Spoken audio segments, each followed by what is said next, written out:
போதைப்பொருள் விவகாரம் பற்றி பேசுவதற்கு எடப்பாடி பழனிசாமிக்கு தகுதி இல்லை என அமைச்சர் மா சுப்பிரமணியன் விமர்சித்தார். சென்னை நீலாங்கரையில் மஞ்சப்பை விழிப்புணர்வு, கடலோர கண்காணிப்பு நிலையம் மற்றும் மின்னணு வாகனங்கள் பிரச்சார தொடக்க விழாவில் பங்கேற்று பேசிய அவர் இவ்வாறு தெரிவித்தார். அதிமுக சார்பில் போதை விழிப்புணர்வு மனித சந்திப்புறம் நடத்தப்பட்டது. இபிஎஸ் என்ன முக்கியமாக குற்றச்சாட்டு வைக்கிறாருன்னா, தமிழகம் போதை மாநிலமாக மாறிக்கொண்டு வருகிறது. இதை கட்டுப்படுத்த மாநில அரசு இந்த ஒரு நடவடிக்கை இல்லை. இது சம்மந்தமாக நிறைய முறை சொல்லியிருக்கிறோம். கடந்த இப்போ 33 மாதமாக தான் திமுக ஆட்சியில் இருக்குது. 33 மாதத்துக்கு முன்னாடி நடந்த ஒரு நிகழ்வை திரு எடப்பாடி பழனிசாமி எண்ணி பார்க்க வேண்டும்.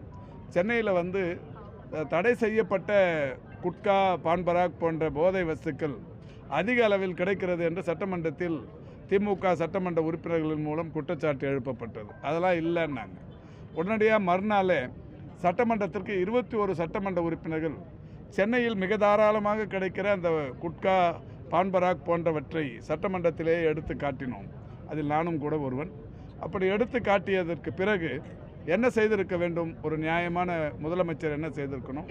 எங்கே கிடைச்சதை சொல்லுங்கள், அதை நான் உடனடியாக தடுக்கிறேன், அதை பறிமுதல் பண்ணுறேன், அது விற்றவங்க பேரில் நடவடிக்கை எடுக்கிறேன்னு சொல்லியிருக்கணும். இப்போ இந்த பான்பராக், குட்கா போன்ற இந்த போதை வஸ்துக்கள் விற்பவர்களுடைய கடைகள் ஏறத்தாழ 5000த்திற்கும் மேற்பட்ட கடைகளை கடந்த 3 மாதத்தில் மட்டும் சீல் வைத்திருக்கிறோம். காவல்துறை நடவடிக்கை எடுக்கிறது. கர்நாடகாவில் இதுக்கு தடை இல்லை.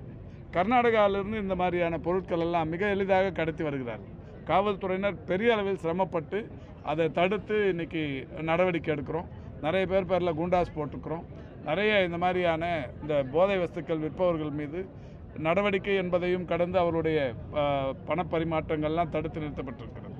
இதையும் கடந்து தமிழ்நாட்டின் ஒரு அடிஷ்னல் டிஜிபி மகேஷ் அகர்வால் என்று கருதுகிறேன், அவர் தென் தமிழக டிஜிபிக்களுடனான ஒரு கூட்டத்தில் கலந்து கொண்டபோது ஆந்திராவில் ஒரு 6000 ஏக்கரில் கஞ்சா பயிரிடப்படுகிறது என்கின்ற ஒரு செய்தியை சொல்லுகிறார்.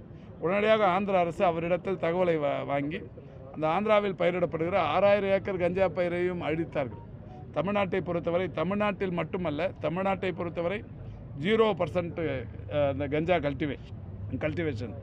தமிழ்நாட்டை தாண்டி வெளியில் இருக்கிற கஞ்சாவையும் அழிப்பதற்கு தமிழ்நாடு காவல்துறையினர் உறுதுணையாக இருந்தார்கள். மாண்புமிகு தமிழ்நாட்டின் முதலமைச்சர்கள் ஒரே நாளில் 70 லட்சத்திற்கும் மேற்பட்ட மாணவர்களுக்கு ஒரு விழிப்புணர்வு உறுதிமொழி ஏற்படுத்தி கின்னஸ் சாதனையை படைத்தார். ஆண்டுதோறும் அது நடைபெற்று கொண்டிருக்கிறது. இந்த வகையில் பல்வேறு நடவடிக்கைகள் எடுக்கப்பட்டு வருகிறது. ஆனால் திரு எடப்பாடி பழனிசாமி அன்றைக்கு சட்டமன்றத்தில் அந்த பான்பராக், குட்கா போன்றவற்றை காட்டியவுடன் அதை தடுப்பதற்கோ அதை விற்றவர்கள் மீது நடவடிக்கை எடுப்பதற்கோ மனமில்லாமல் பேரவைத் தலைவர் வாயிலாக இந்த 21 பேரின் சட்டமன்ற உறுப்பினர் பொறுப்பை நீக்குவதற்குரிய நடவடிக்கை எடுத்தார். இப்படிப்பட்டவர் போதை பற்றி பேசுவது தகுதி இல்லை, அவருக்கு தகுதி இல்லை. செய்திகளை உடனுக்குடனும் துல்லியமாகவும் தெரிந்து கொள்ள சப்ஸ்கிரைப் பண்ணுங்க.